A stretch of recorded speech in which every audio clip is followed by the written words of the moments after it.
What is going on, busy bariatrics? If you are watching this, it's like the week of my 5 year surgiversary, and half a decade is such a crazy part.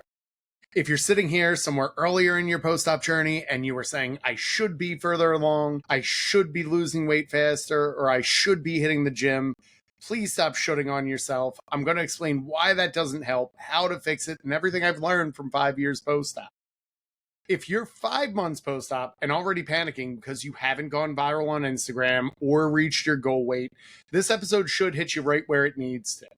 I've been post op for 5 years, and let me tell you, the highlight reel does not show the tracking before surgery, the yoga that I chose instead of CrossFit, or the part where literal internet strangers thought I was a bot.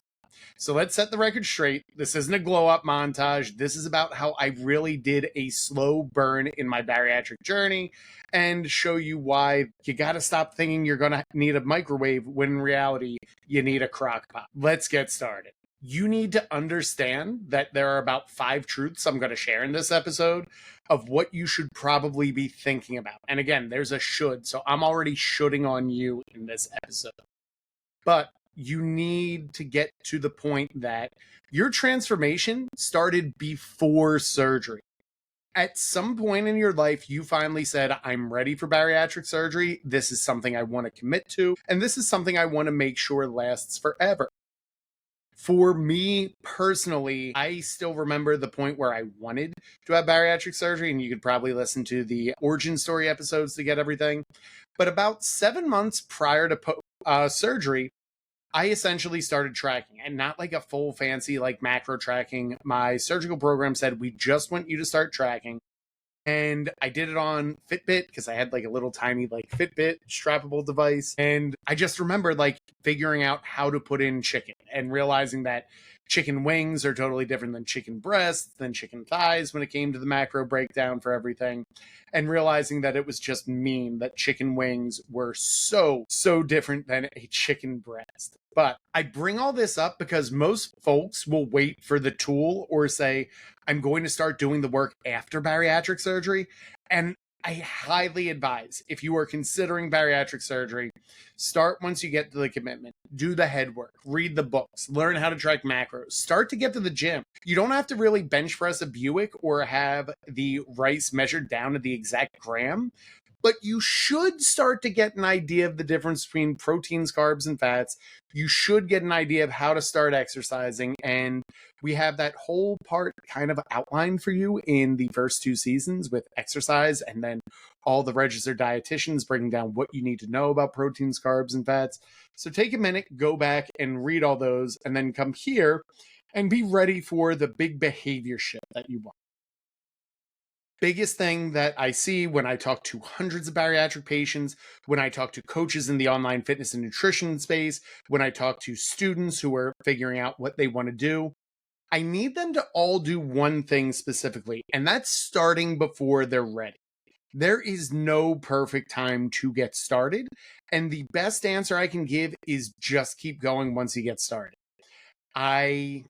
2019 was when I started my bariatric journey. And if you're doing the math, that meant that like when I was cleared for post-op was actually about March of 2020. So when the pandemic happened and everything shut down, it was almost impossible to get a surgery date. So if I waited till after the pandemic and everything cleared up and realized, I probably would have set myself back 2 years. And this might have only been the 3-year surgiversary episode. And who knows, maybe I'm not recording podcasts. Maybe I'm not traveling across the world at public speaking engagements. Maybe I'm not coaching hundreds of clients or having a team of amazing assistant coaches who help all do that and manage the back end of the business. I don't know. But the point I want to make for our first is your transformation actually starts before your journey. The sooner that you really get ahead of that and realize that like you need to change your lifestyle and that this is going to be a lifelong process, it's going to help. The second thing I wish that you would understand is walking in yoga is essentially what got me to my lowest goal weight. Everyone thinks like they see now I'm doing all the weightlifting. They see other people running these marathons and they see these people doing these like perfect portions. And yes, I did have a caloric deficit. And yes, I did prioritize movement. But the majority of my weight loss actually came from just hitting a step goal And that started prior to surgery when they wanted me to hit 8,000 steps. And I said, I'm going to hit 10,000 steps. And then I increased to 15,000 steps. In hindsight, I probably should have just stayed at 10,000 and kept going. But it was something as simple as just walking to get started that played a big role. I then started to incorporate yoga because my body ached from holding all the heavy weight. And it's a reason why I really like getting my clients into yoga, because I feel like if you have been obese, if you have hip, joint, any sort of pain, yoga is a really good way to work on your flexibility and mobility so that you're more limber for when we're ready to get you into the gym. And then making sure that I just stayed within my center's guidelines. And back in the good old days, my surgery center had a month by month guideline that I still guide my clients through, and it still gets amazing results. The other part of this is you need to understand there is a lot of grit porn that is out there. And what I mean by grit porn, it was people saying no days off. You need to do like 100 days hard. If you take a day off, you're going to fail as a bariatric patient. There were people like running in the snow. And yeah, if you want to run in the snow, that's fine. But I think just being smart about it and finding a sustainable approach is probably going to play a bigger role in giving you the long-term success. One thing we coach in Busy Bariatrics is the idea that if you can't do it for 10 years, you should not be doing it for 10 days. And what that means is if we are doing some sort of cut where like you're only eating vegetables and lean proteins, if you can't do that for 10 years, it's probably not sustainable for more than 10 days. So finding ways to incorporate carbs, breads, everything else as you get further out from post-op is more of a sustainable approach that helps, as opposed to saying like, you need to white knuckle, you need to get through it. I've seen so many people try to do that. And even with people who start and come to work with us, we see a Sunday to Thursday perfect tracker where everything's measured to the gram. And then it kind of goes dark Friday, Saturday, and Sunday. And I'm always coming back to a phrase that my good friend, registered dietitian Ryan Turner says, and that is restriction leads to rebellion. If you are constantly restricting and trying to do this on grit alone, you're eventually going to binge or completely snap back just like a rubber band, and it's going to cause so much. So finding ways to incorporate foods that you love, movement that you love, having a healthy balance. If you're going 7 days a week, which I was doing at one point, and working out 3 times a day, you're going to burn yourself out. What we really coach our clients to do is identify what's the movement that they love and then do it a lot. For some clients, it's they really love Pilates, and it's like, okay, do Pilates like 3-4 days a week and then incorporate 2 days of lifting. Other clients like to train and run for half marathons. I'm thinking of a client who we got 30 minutes off their half marathon time just by saying like, okay, we're going to get your legs a little stronger and lift 2 days in for it. Doing small things like that and working around what you love helps you have a better idea of doing what you love and building around it. Next thing I want you to understand is I have never been a big account. I will probably never be a big account. But when I was going back, I actually went through Instagram and wanted to like capture like, what have I done in these last 5 years? And as of this morning, just to give everyone an idea, let me see. I was looking, I have so many posts. I have made 2,500 posts about my bariatric journey in 5 years, which is ridiculous when you think about it. For the first 18 months, I posted almost every day and I had less than 200 followers. When I look at some of the people who clapped or applauded, they were my friends and family. There were a couple small accounts, and sadly, like not many of those accounts are still active. I hope they're all well, and I hope they're doing well on their bariatric journeys. But as you get 5 years post out, it does get a little sad and lonely that there's less people there and going. I remember I was listening religiously to 2 podcasts when I would go on the walks. It would be East to West WLS, which was April Williams and Jason Smith at the time. They later added Natalie and became Barry Nation. And then our Sleeve Light podcast with Kelly and Mel, who, as of this recording, have chosen to go their own ways in their podcasting and creator journeys. But they played such a huge part in my life and my journey because I would go on these walks and I would literally just absorb their content. I have listened to almost every episode of both of theirs to learn tips, tricks, techniques, just get some positive thoughts. And I would share their stories on Instagram and hope that someone else would find them. And I would share, like, here's the weight loss listen of the day. And eventually they would be like, hey, I went to them and I was like, is it cool that I'm doing this? And they're like, no, it's totally cool and we're happy. And I built relationships with them that I still have strong relationships with today. And I'm happy. I mention all this because, like, for 18 months, I did not have followers. I would get like 2 likes, 5 likes, 8 likes. And I see it so often, people saying, like, well, my account doesn't have a big following.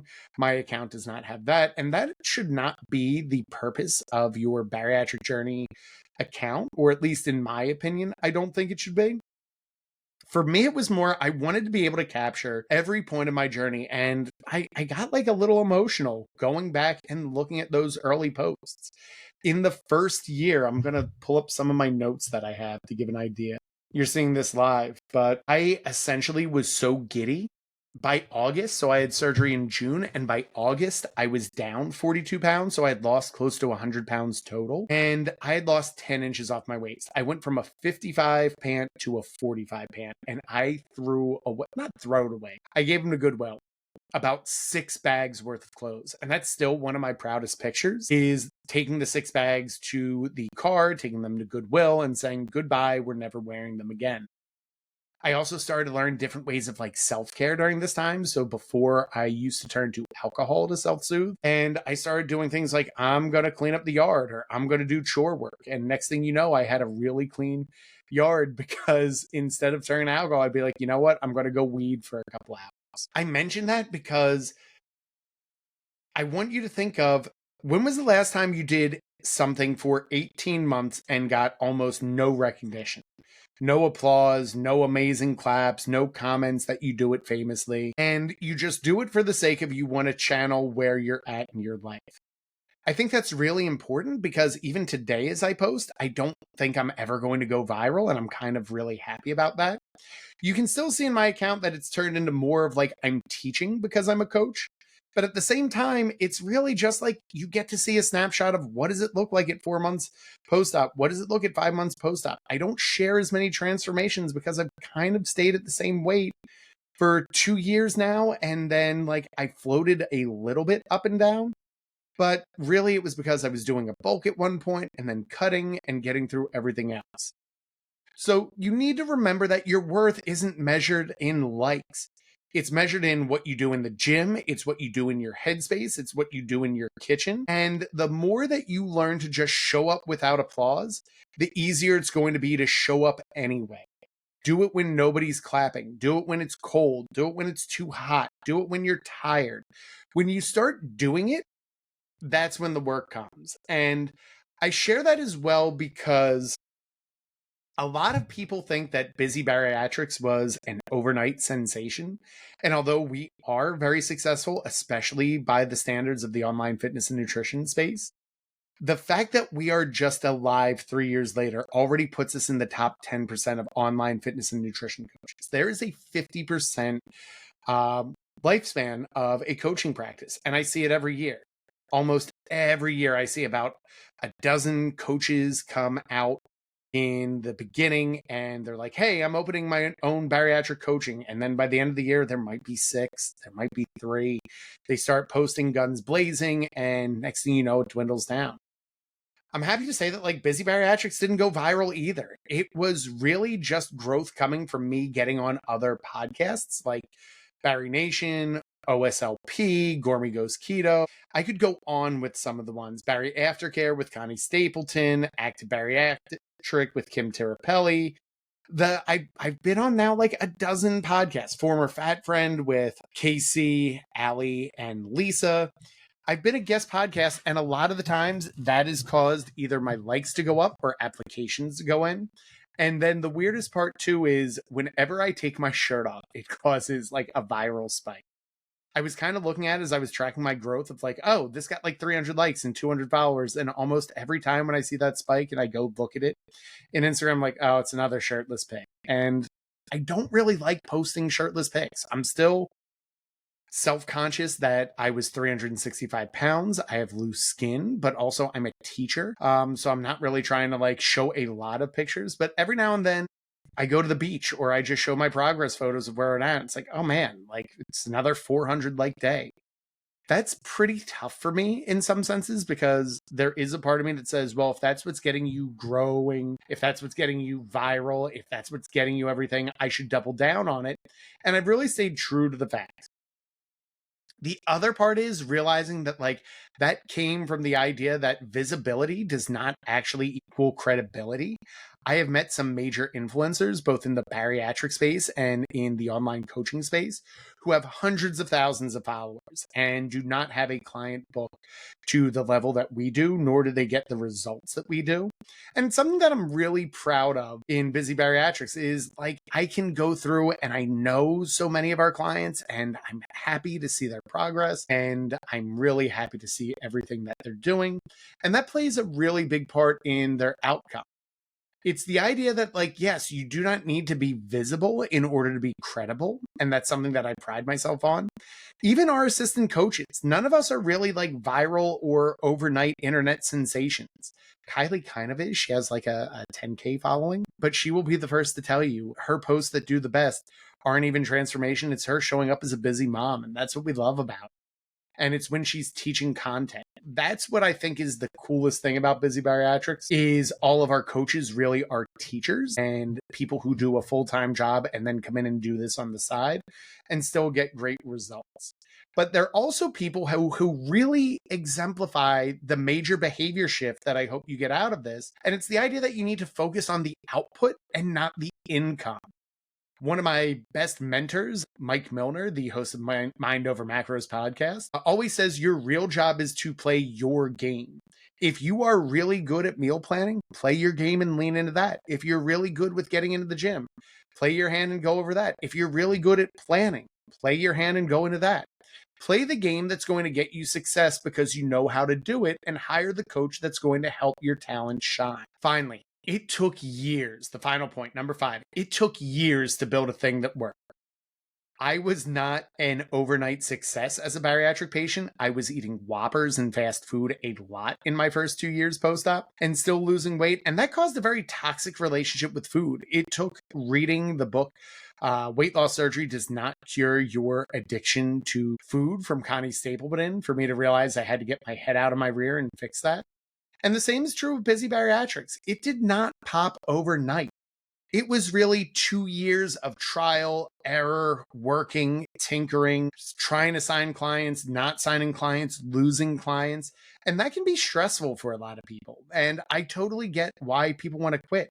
There were times where I wanted to quit. I remember there are specifically 2 points where I was almost ready to quit. One was one of my early clients pretty much like berated me, and rightfully so. And it was because I was a young coach and did not know how to deliver results for them or understood what was going on with them. And because of that, they got really nasty. I don't think that was the right approach by them, but as I noticed some patterns, habits, and behaviors in their lifestyle, I also realized like, oh, this is how we could have flipped this and gotten some amazing results for them. But it took time. It took tweaks. It took a lot of tireless work to get everything. One of the biggest things I even saw in like my coaching incubator, like when I started, I was working with a company that said they would teach you how to make a 6-figure coaching business.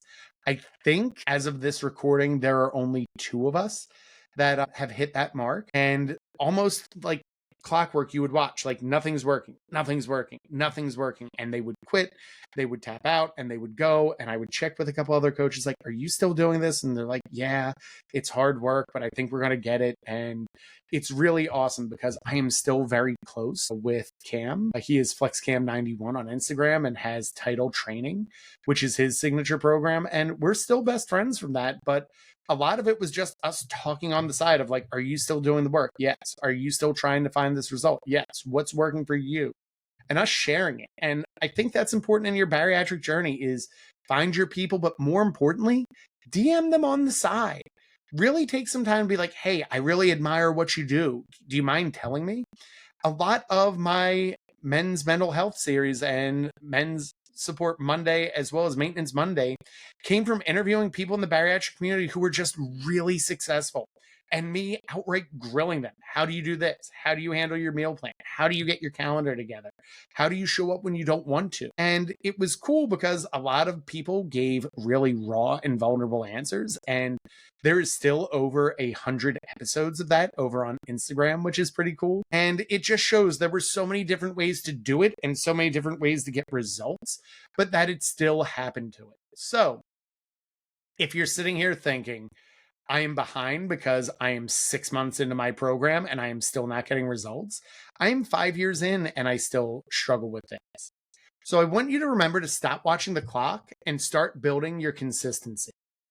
This is so true for so many of the clients that we have, and I am thinking of one specifically who came to us, I want to say 6 months post-op, and she is totally cool with me sharing the story because I've shared it a whole bunch of times.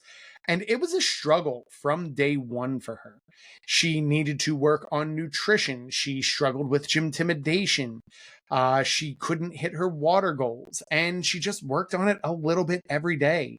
It went from like 20 ounces to I'm going to hit 25 ounces. It was I'm going to start waking up at 8 o'clock and slowly starting to work at 7:15. And now she is thriving. We got her with the use of a GLP-1 and getting her nutrition dialed in and her working with an outside personal trainer. We got her down an additional 50 pounds and she was able to get to knee replacement surgery. And she's going to get her other knee done. And that's kind of the goal. Is she's been with me for 3 years and consistently just does the work, does it messy, admits when she's struggling, asks for the support, and then we make a plan of how are we going to adjust or pivot off of that. It's not even that she had to do much more. It was more that we really taught how to double down on what was working with her. So when her knee was really hurting, we would just double down on yoga. We added the GLP-1 because we realized there was still a struggle with food and head hunger. After that, there still was not an immediate, like, massive drop of weight. And we had to gently tweak based on what we were seeing in her diet patterns. How are we incorporating this? How are we still getting movement? How are we getting our water in?